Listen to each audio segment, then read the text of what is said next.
বাংলাদেশ সিরিজের সূচি প্রকাশ করল দক্ষিণ আফ্রিকা। চলতি বছরের নভেম্বর-ডিসেম্বরে বাংলাদেশের বিপক্ষে পূর্ণাঙ্গ সিরিজ খেলবে দক্ষিণ আফ্রিকা। প্রোটিয়াদের বিপক্ষে 2টি টেস্ট এবং 3টি করে ওয়ানডে ও টি-20 খেলবে টাইগাররা।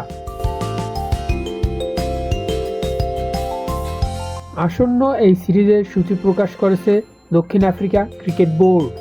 2 ম্যাচের টেস্ট সিরিজ দিয়ে বাংলাদেশের দক্ষিণ আফ্রিকা সফর শুরু হবে। জোহানেসবার্গে 15 নভেম্বর শুরু হবে প্রথম টেস্ট, আর দ্বিতীয় টেস্ট অনুষ্ঠিত হবে 23 থেকে 27 নভেম্বর। এই সিরিজটি আইসিসি ওয়ার্ল্ড চ্যাম্পিয়নশিপের অংশ। টেস্ট সিরিজের পর 1, 4 ও 7 ডিসেম্বর অনুষ্ঠিত হবে 3 ম্যাচের ওয়ানডে সিরিজ। এরপর 10 থেকে 13 ডিসেম্বরের মধ্যে 3 ম্যাচের টি-20 সিরিজ দিয়ে শেষ হবে বাংলাদেশের দক্ষিণ আফ্রিকা সফর।